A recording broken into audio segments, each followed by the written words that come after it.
जय साथियों, स्वागत है आपका नित्य अकेडमी के लेटेस्ट लेक्चर में। देखिए, आज इस लेक्चर में हम त्रिभुज का एक टॉपिक है बीपीटी, थेल्स थ्योरम, जो थेल्स प्रमेय है उसको सिद्ध करेंगे और सिद्ध करके उसके ऊपर जो सवाल बनते हैं उन्हें सॉल्व करेंगे। ठीक है, और मेरा ऐसा गट फीलिंग है कि इस लेक्चर से एक ना एक सवाल आपके पेपर में जरूर बनेगा। ठीक है, और मैं इसे रिकॉर्ड करके डाल रहा हूँ ताकि बिना किसी डिस्ट्रैक्शन के आप इस कंटेंट को कंज्यूम कर पाए। ठीक है, देखिए होती क्या है थेल्स प्रमेय। थेल्स प्रमेय की मैंने हिंदी यहाँ पर लिखी नहीं, लेकिन मैं बोल देता हूँ तभी आपको समझ में आएगी क्या है थेल्स प्रमेय। कि यदि त्रिभुज की एक भुजा के समांतर कोई भुजा खींची जाए, देखो त्रिभुज गया, ये त्रिभुज एबीसी है, उसमें एक भुजा बीसी के समांतर एक हमने रेखाखंड खींचा कौन, डी।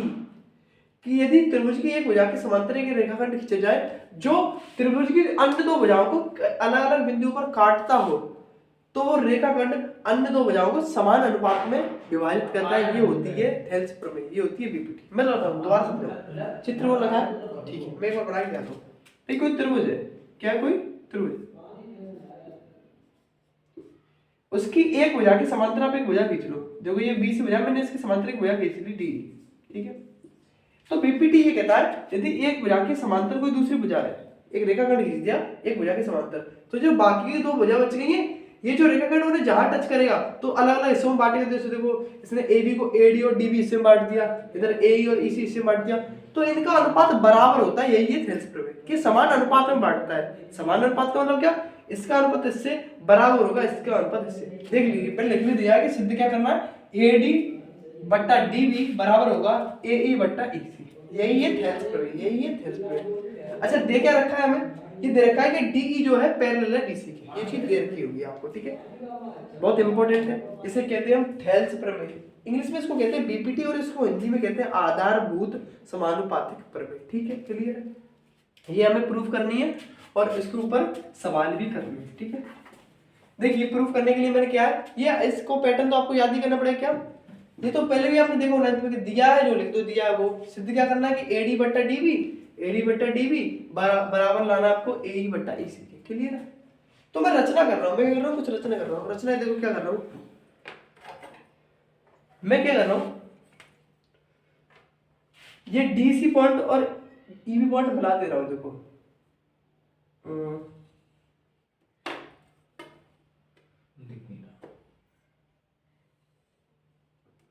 ठीक है, मैंने क्या करा, डी को सी से मिला दिया और ई को बी से मिला दिया। ऐसे ही मैं क्या कर रहा हूँ, यहां पर दो पॉइंट और ले रहा हूँ। यहां पर मैंने एक पॉइंट ले लिया जी और यहां पर एक मैंने पॉइंट ले लिया एफ। अब मैं डी से तो एफ को मिला दे रहा हूं,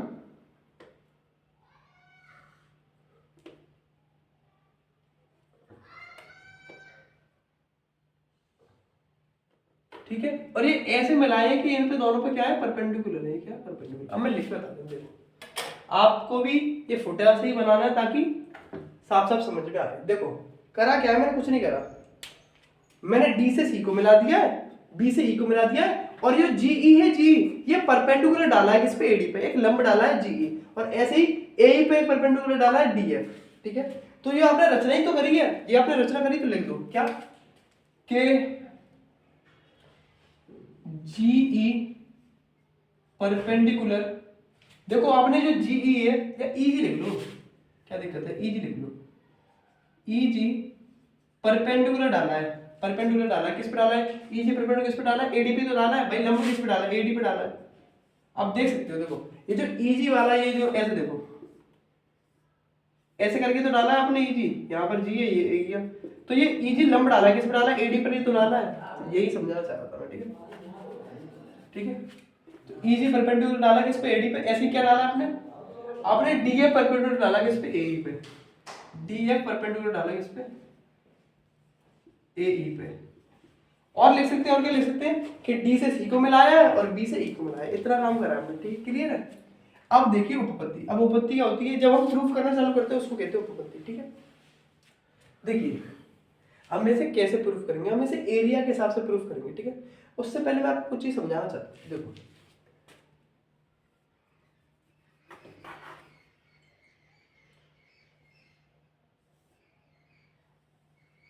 जैसे मान लो कोई ट्रायंगल ऐसा है ए बी सी, आप बताना किसी भी ट्रायंगल का, किसी भी ट्रायंगल का क्षेत्रफल क्या होता है, तो आप कहोगे त्रिभुज का क्षेत्रफल होता है 1/2 आधार गुणा ऊंचाई, यही तो होता है। किसी भी त्रिभुज का क्षेत्रफल क्या होता है 1/2 आधार गुणा ऊंचाई। जैसे मान लीजिए एक त्रिभुज है, इसका आधार a है, तो इसका क्षेत्रफल क्या होगा 1/2 आधार कितना है a, और ऊंचाई उसकी कितनी है, इतना ही तो ऊंचाई है जिसको मैंने क्या माना h, तो ये इसका क्या होगा क्षेत्रफल होगा। ये आप क्लास 8 9 से समझ के आ रहे हैं, ठीक है। लेकिन एक बात बताइए, एक सेकंड, लेकिन कोई त्रिभुज ऐसा बना हो जिसकी हाइट उस त्रिभुज के बाहर की तरफ हो। देखो इस त्रिभुज की हाइट देखो इसकी बाहर है, कैसे, आप यहाँ a से नीचे लंब डाल के देखो, देखो ऐसे करके आप देख पा रहे हैं, ये वाला जो त्रिभुज है थोड़ा टेढ़ा है, इसकी हाइट बाहर की तरफ निकल रही है। देखो ना आप, इतनी तो हाइट है इसकी, इस त्रिभुज की इतनी तो हाइट है, तो किसी त्रिभुज की हाइट उस त्रिभुज के बाहर भी हो सकती है। भाई अंदर तो होती है, जैसे देखो ये त्रिभुज ऐसा है, मैं पूछूंगा ये कितनी हाइट है इसकी, तो आप कहोगे ये गई हाइट, इतना ही ऊंचाई। लेकिन कोई त्रिभुज ऐसा होगा तो उसकी हाइट बाहर हो सकती है कि नहीं हो सकती, हाँ हो सकती है। मैंने बना के दिखाई, आप ए से बी की तरफ लंब डालो, ये लंब दिख रहा है, तो देखो इसकी हाइट ये है कि नहीं, ये कोई पॉइंट मैंने मान लिया डी, ये कोई मैंने पॉइंट मान लिया डी। तो मैं पूछूं कि इस त्रिभुज की हाइट कितनी है, तो आप कहोगे एडी हाइट है, एडी हाइट है। और बेस क्या है, बेस तो बीसी है क्योंकि इसी पे परपेंडिकुलर है। तो आधार कितना है इसका बीसी, और हाइट कितनी एडी, तो किसी त्रिभुज की हाइट त्रिभुज के बाहर भी हो सकती है, ठीक है। बीपीटी सरल है अगर ये चीज समझ में आ जाए तो, ठीक है, क्लियर है। आई होप मैं समझाने में आपको सक्षम रहा हूँगा, क्लियर है।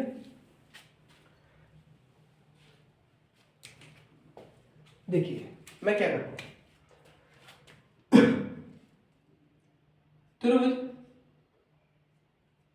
ए डी ई का क्षेत्रफल, अगर मैं इस चित्र से आपसे त्रिभुज ए डी ई का क्षेत्रफल पूछूं, तो आप कहोगे क्षेत्रफल क्या होता है 1/2 आधार गुणा ऊंचाई। क्षेत्रफल तो यही होता है किसी भी त्रिभुज का, क्लियर है, 1/2 गुणा। अब इसका आधार क्या होगा, इस त्रिभुज का आधार क्या होगा, इस त्रिभुज का आधार क्या होगा, मैं इसको अलग से बना के बताऊंगा। देखो ये क्या, देखो त्रिभुज ए डी ई, और इस देखो ऐसे करके ये परपेंडिकुलर गया है क्या जी। तो आप कहोगे देखो इसकी हाइट तो इतनी है, भाई इसकी हाइट कितनी है ईजी, तो इसकी हाइट देखो इतना ही तो ऊंचा है, और आधा कितना है इसका एडी, तो इसका आधार तो हो जाएगा एडी गुणा इसकी हाइट क्या हो जाएगी ईजी हो जाएगी, हाइट क्या हो जाएगी ईजी। बताओ भाई ये इतना ही तो ऊंचा है, तो हाइट तो इसकी ईजी है और आधा कितना एडी है, तो इसका क्षेत्रफल हो जाएगा 1/2 आधार गुणा ऊंचाई होता है, तो 1/2 आधार एडी है गुणा ऊंचाई ईजी। ये तो समझ में आया, क्योंकि इसकी हाइट तो त्रिभुज के अंदर ही है, क्योंकि परपेंडिकुलर इसके अंदर रखा है, तो हाइट तो ये इजी होगी। समझ में आ रहा है कि नहीं आ रहा, बताइए ये बात समझ में आई कि नहीं आई, ये बात समझ में आई कि नहीं आई। लेकिन अगर मैं आपसे त्रिभुज बीडी की हाइट पूछूं, त्रिभुज बीडी का क्षेत्रफल पूछूं, कौन से त्रिभुज का, इस त्रिभुज का बीडीई, ये जो त्रिभुज दिख रहा है, ये वाला जो त्रिभुज, ये वाला जो त्रिभुज दिख रहा है बीडीई, यार इसका क्षेत्रफल पूछूं, तो क्षेत्रफल तो इसका ये भी इसका भी क्या होगा 1/2 आधार गुणा ऊंचाई होगा इसका भी। लेकिन इसका आधार क्या ऊंचाई क्या है, तो ये त्रिभुज देखो बीडीई, ये थोड़ा कैरा त्रिभुज नहीं, ऐसा ही तो बन रहा है। तो इसकी हाइट देखें तो इसकी हाइट तो लेकिन नहीं पाएंगे, वैसे इसकी हाइट ऐसे हो सकती है, लेकिन इसकी हाइट ये बाहर वाली भी तो हो सकती है, जो ईजी दिख रही है ये इसकी हाइट नहीं हो सकती है। देखो ये त्रिभुज ऐसे ही तो था, इसी प्रकार तो है, इस वाले त्रिभुज देखो ऐसा ही तो है जिसकी हाइट बाहर की तरफ है। आप देखो बीडीई त्रिभुज को देखो, ये वाला जो त्रिभुज है देखो, ये वाला मैं मिटा तो दूं फिर दोबारा बनाने दिक्कत हो जाती है। इसकी हाइट, इस वाले त्रिभुज की हाइट ये बाहर की तरफ नहीं दिख रहा है, लंब टला है ईजी, इसकी हाइट बाहर की तरफ नहीं है, तो इसकी हाइट कितनी है ईजी, और आधा कितना है डीबी है, आधा कितना है डीबी है, तो इसका आधा कितना है डीबी और हाइट कितनी है ईजी है, इसकी भी हाइट कितनी है ईजी। ये बात समझ में आई कि नहीं समझ आई, इसकी ऊंचाई ईजी है कि नहीं समझ में आई, क्योंकि किसी भी त्रिभुज की हाइट बाहर हो सकती है, हमने अभी बताया था चित्र से, ये ऐसा ही त्रिभुज है, इसकी हाइट बाहर की तरफ ये ईजी दिख रही है, यही क्लियर है। आई होप आपको समझ में आया होगा, ठीक है, क्लियर है। मैं इसको तो डाल रहा हूं समीकरण नंबर 1 और इसको डाल रहा हूं समीकरण नंबर 2, क्या डाल रहा हूं समीकरण नंबर 1 और समीकरण नंबर 2, और मैं कुछ और नहीं कर रहा, मैं समीकरण 1 को भाग दे रहा हूं समीकरण 2 से, कुछ समझ में, समीकरण 1 को समीकरण 2 से भाग दे रहा हूं, क्लियर है। तो इधर एलएचएस क्या है इसकी, ये एलएचएस इसकी है थ्रू एडीई का क्षेत्रफल बट्टा, भाई भाग देने का मतलब क्या, बट्टे में लिखना, पहला समीकरण ऊपर बट्टे दूसरा समीकरण नीचे, तो पहले समीकरण की एलएचएस एक तरफ बट्टे एलएचएस बराबर आरएचएस बट्टे आरएचएस, तो एलएचएस क्या थी, त्रिभुज एडीई का क्षेत्रफल, तो त्रिभुज एडीई का क्षेत्रफल बट्टा त्रिभुज बीडीई का क्षेत्रफल बराबर, इधर ये बट्टा ये लिख दिया ऐसे, ये बट्टा ये लिखाएगा, ये क्या था 1/2 एडी गुणा ईजी बट्टे 1/2 डीवी गुणा ईजी। क्लियर है, सही है, मैंने बस भाग दे दिया समीकरण 1 से समीकरण 2 में भाग दे दिया। क्लियर, समीकरण 1 में समीकरण 2 से भाग दिया, ठीक है। क्लियर, ये ईजी से ईजी कट जाएगा, ये 1/2 से 1/2 कट जाएगा। क्लियर है, समझ में आ रहा है कि नहीं आ रहा, तो क्या बचेगा, इधर ऊपर एडी बचा और नीचे डीबी बचा, नीचे क्या बचा डीबी बचा। क्लियर है, नीचे क्या बचा डीबी बचा। क्लियर है, और इसको मैंने नाम दे दिया समीकरण नंबर 3, क्या दे दिया नाम दे दिया इसको समीकरण नंबर 3। आप सभी को ये बात समझ में आई होगी, आई होप, बस आप ये समझ पाए कि जो त्रिभुज बीडीई है, ये बीडीई इसकी हाइट बाहर की तरफ होगी, ये ईजी मैंने समझाया अभी इस चित्र से कि बाहर की तरफ हो सकती है। क्लियर है, ठीक है। अब आपको देखो, आपको सिद्ध क्या करना था, आपको ये तो सिद्ध करना था कि एडी बट्टा डीबी बराबर आ जाए एई बट्टा ईसी, तो देखो एडी बट्टा डीबी तो आ गया, काश ऐसे ही एई बट्टा ईसी भी आ जाए तो काम चल जाएगा, आएगा और ये बराबर भी आएंगे। इतनी बात समझ में आई कि नहीं। अभी मैंने ये चित्र तो मिटाना नहीं है, क्यों, क्योंकि मैं आगे भी इसका काम लूंगा, ठीक है। अच्छा, अब आप दोबारा एक और चीज देखिए, दोबारा क्या देखिए, मैं दोबारा क्या कर रहा हूँ, दोबारा त्रिभुज एडीई का क्षेत्रफल निकाल रहा हूँ, मैं दोबारा इस त्रिभुज एडी का क्षेत्रफल निकाल रहा हूँ। क्या होगा, 1/2 आधार गुणा ऊंचाई होगा, तब आधार गुणा ऊंचाई होगा कि नहीं होगा। आप बोलोगे दोबारा क्यों निकालने, हाँ निकाल रहा हूँ दोबारा। देखो ये जो त्रिभुज है एडीई, ये ऐसी तो था त्रिभुज एडी एडीई, हमने इसकी हाइट क्या मानी थी, जीई मानी थी। मानी क्या थी ना हाइट, भाई इतना ही तो ऊंचा है। देखो देखो ये थोड़ा ऐसा बन रखा है, तो इतना ही तो ऊंचा है ईजी, और इसका आधार कितना था, एडी था। क्लियर है, लेकिन जरूरी थोड़ा ना आप इसकी हाइट ऐसे नाप रहे हो, आप इसकी हाइट ऐसे भी तो नाप सकते हो। कैसे, ऐसे भी तो नाप सकते हो कि ये इतना ऊंचा है, भाई इतना भी तो ऊंचा है, इसकी हाइट, अब इसको ऐसा रखना, हाइट तो इसकी ये भी हो सकती है, तो इसकी एक हाइट क्या हो सकती है, डीएफ भी हो सकती है, डीएफ भी हो सकती है। क्लियर है, और डीएफ किस पर आधार, कौन से आधार पर बना, ए पे, तो इसका आधार क्या होगा, ए ही होगा, यानी इसकी ऊंचाई डीएफ भी हो सकती है और आधार ए ही हो सकता है। तो इसका क्षेत्रफल क्या होगा, डीएफ गुणा ए होगा कि नहीं होगा, बताओ, ये बात समझ में आएगी। क्योंकि जो डीएफ है वो परपेंडिकुलर है ए पर, तो ये परपेंडिकुलर की हाइट होती है भाई, किसी भी ट्रायंगल में आप परपेंडिकुलर डाल दो तो वही तो हाइट होगी, वही तो हाइट होगी। तो जो डीएफ है ये हाइट नहीं हो सकती इस त्रिभुज एडीई की, देखो ना ये इतना ही तो ऊंचा है त्रिभुज, डीएफ जितना ही, और किस बेस पर बना है, ए पर, तो इसका आधार ए ही होगा। क्लियर, तो क्षेत्रफल क्या होगा, 1/2 डीएफ गुणा ए। आई होप आपको समझ में आया होगा ये सारी चीजें, ठीक है भाई, बहुत इंपॉर्टेंट है, मैं एक एक चीज आराम से समझा रहा हूँ, आप रट लो, समझ लो, कैसे भी कर लो, बस आप पेपर में लेकर आना। मेरा मोटो सारा यही है कि आपसे पेपर में ये चीजें ना छूटे। क्लियर है, मैं इसी को डाल रहा हूँ समीकरण नंबर 4, डाल रहा हूँ समीकरण नंबर 4, ठीक है, आप बस डालते हैं।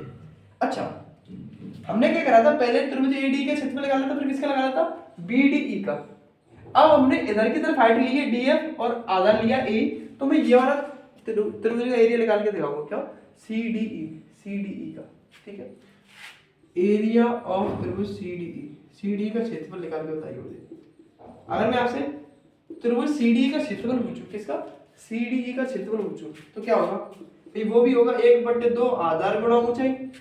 लेकिन ये जो सीडीई है ये थोड़ा कैरा नहीं बना हुआ, ऐसे ही तो बना हुआ है, देखो हाँ ये ऐसा बना हुआ है, देखो ऐसे ही तो बना हुआ है ये थोड़ा। तो इसकी अगर आप इसकी हाइट देखें तो इसकी हाइट ऐसे बाहर की तरफ ही तो होगी, और हम परपेंडिकुलर डालेंगे बेस पर, तो इसकी हाइट बाहर की तरफ ही तो होगी, इसी की तरह, इस त्रिभुज की तरह। तो ये देख रहे हैं, इसका एक परपेंडिकुलर ये डल तो रखा है कि पहले से डीएफ कौन से वाले बेस पे डला है, एई पर मान लो, और एई पर ये परपेंडिकुलर, तो ईसी पे भी तो परपेंडिकुलर होगा। तो इस वाले त्रिभुज सी डी ई की हाइट देखो, हाइट क्या है इसकी, डी एफ है, क्योंकि बाहर की तरफ होगी ना, कि थोड़ा गहरा होना हुआ ऐसा, तो हाइट बाहर की तरफ हो सकती है, तो इसकी हाइट क्या होगी, डी एफ होगी। और ये किस बेस पे बना है, ईसी बेस पर बना है। भाई इसका बेस तो ईसी है, क्लियर है। तो इसका क्षेत्रफल क्या होगा, डी एफ गुणा ईसी, क्लियर, डी एफ गुणा ईसी। कौन से वाले त्रिभुज का, सी डी का, सी डी का सेम है जैसे पहले वाला लिखे थे, सेम है, बस हाइट चेंज कर दी, हाइट और बेस, क्लियर। इसको डाल दो आप समीकरण नंबर 5, समीकरण नंबर 5, क्लियर है, क्लियर है। अच्छा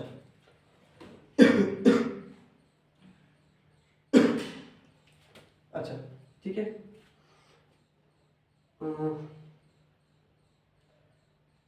एक सेकेंड और रुको, इसे समीकरण नंबर 5 डालने से पहले एक सेकेंड रुको।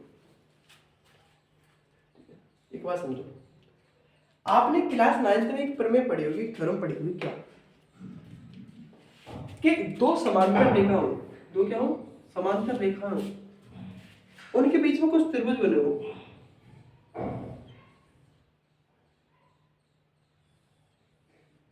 जैसे देखो ये दो समांतर रेखा है, ठीक है, और इनके बीच में कुछ त्रिभुज बने हैं। तो दो समांतर रेखाओं और एक ही आधार पर बने त्रिभुजों के, तो दोबारा इसको इरेज करके दोबारा समझाओ।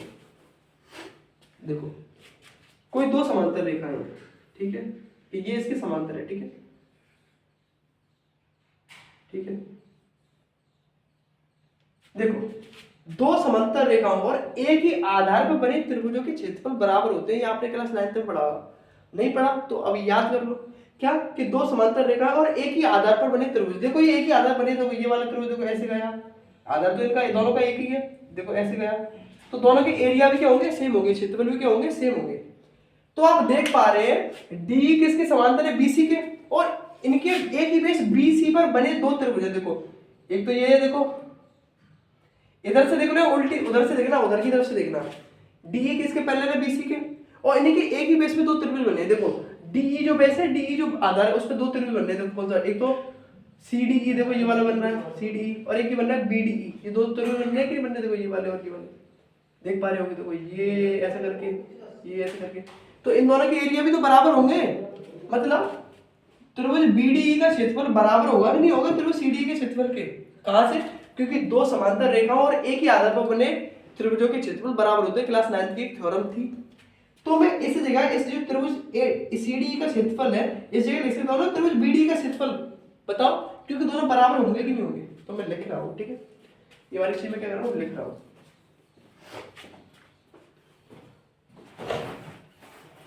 क्या साथ में लिख दूं, क्योंकि एक ही आधार व समांतर भुजाओं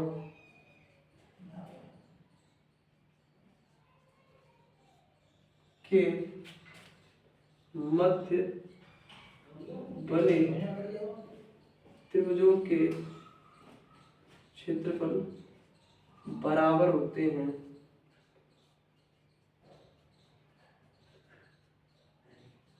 इसलिए एरिया ऑफ ट्राइंगल सीडीई बराबर होगा एरिया ऑफ ट्राइंगल बीडीई के।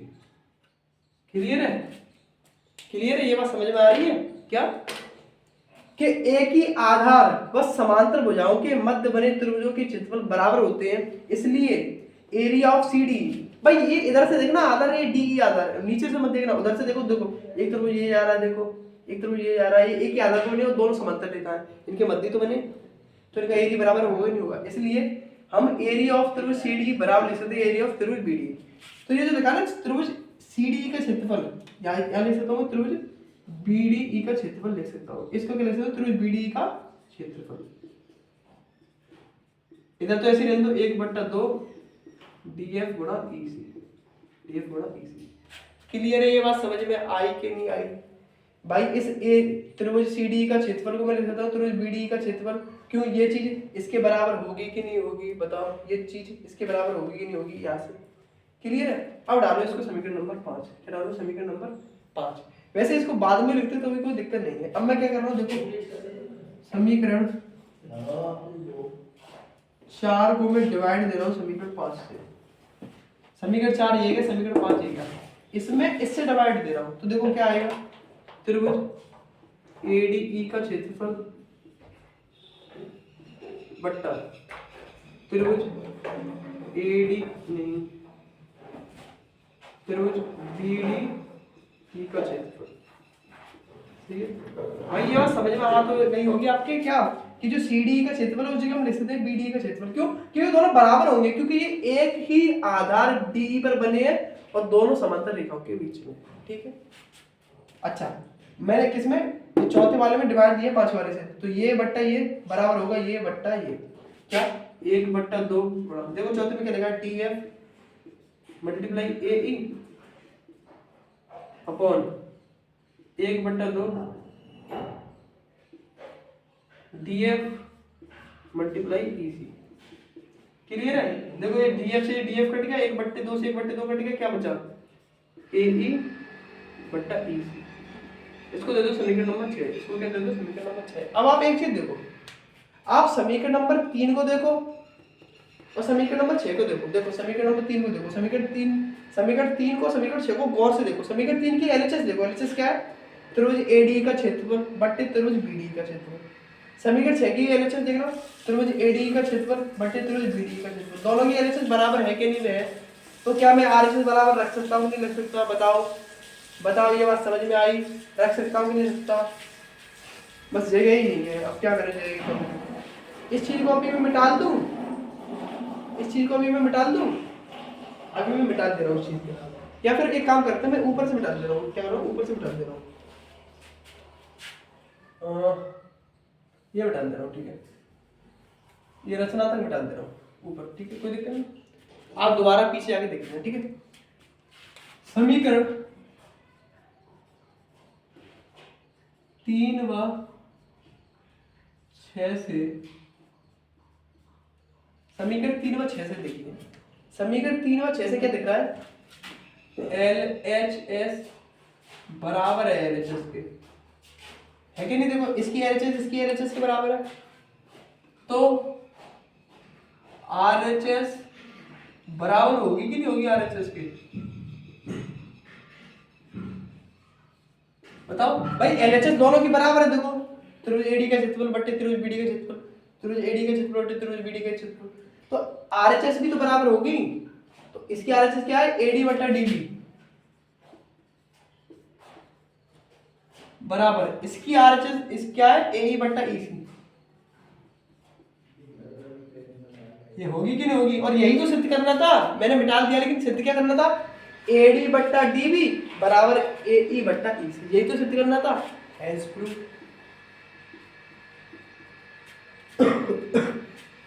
आई होप आपको समझ में आया होगा भाई, बहुत सरल टॉपिक है, बस एक बार आपको समझ में आ जाए, फिर एक तरह से रटा रटा आया चाहिए। मैं एक बार दोबारा से डिवाइड करता हूँ इसको, देखिए क्या एक त्रिभुज था ABC, उसमें से एक, उसके बीच में से एक रेखा गई थी क्या D, जो कि BC के समांतर थी, तो हमें ये बताना था कि AD बट्टा DB बराबर लिख लेगा AE बट्टा EC, ये सिद्ध करना था। तो मैंने D को C से मिलाया था, B को E से मिलाया था, और EG एक परपेंडिकुलर डाला था किस पे, AD पे, और DA परपेंडिकुलर डाला था AE पर। ये सारी रचना थी, मैंने लिखवाया था आपको। फिर क्या करा, मैंने त्रिभुज ADE का क्षेत्रफल निकाला, त्रिभुज ADE का क्षेत्रफल निकाला, तो 1/2 आधा बड़ा ऊंचा ही होता है क्षेत्रफल, 1/2। इस ADE का आधार AD है, हाइट EG थी, लिख दिया था। ऐसे त्रिभुज BD का क्षेत्रफल निकाला, इस वाले त्रिभुज का BD का क्षेत्रफल निकाला, तो कितना निकला 1/2, इसका आधार DB था और हाइट बाहर की तरफ थी ये EG, ये हाइट बाहर की तरफ थी EG, मैंने समझाया था। सेम वैसे करके दूसरी तरफ निकाले, त्रिभुज AD का क्षेत्रफल निकाला है, लेकिन उल्टा निकाला, उसकी हाइट मैंने क्या ली थी, DF ली थी, आधार AE लिया था। ऐसे ही फिर CD का क्षेत्रफल निकाला, तो उसमें क्या करा था, इसकी भी हाइट बाहर की तरफ थी क्या, DF, और आधार क्या था, EC था। सेम था, बस डिवाइड देता गया हूँ। और समीकरण 3 समीकरण 6 के बराबर था, क्योंकि LHS बराबर तो RHS भी बराबर होगी, इसलिए AD बट्टा DB बराबर आ गया AE बट्टा EC। आई होप आपको ये समझ में आया होगा। ठीक है, तो ये थी आपकी BPT, ठीक है, यानी हेल्स प्रमेय। इस छोटी सी वीडियो को मैं यहीं पर रखता हूँ, मतलब BPT आप केवल इसी से याद रखना, BPT आप इसी से याद रखना, मतलब थेल्स प्रमेय मैं इसी लेक्चर में करा देता हूँ, इतनी आगे नहीं करा रहा। आप जब भी आपको थेल्स प्रमेय रिवाइज करनी है आप इसी लेक्चर को देखेंगे ताकि आपकी बीपीटी रिवाइज हो जाए। ठीक है, आई होप आपको समझ में आई होगी। कमेंट करना, और कोई दिक्कत हो, इससे कोई सवाल ना बन रहा हो तो आप कमेंट कर सकते हैं, वरना इसके सवाल तो हम कराएंगे। ठीक है, इस वीडियो में इतना ही, मिलेंगे अगले लेक्चर में। थैंक यू एंड जय हिंद।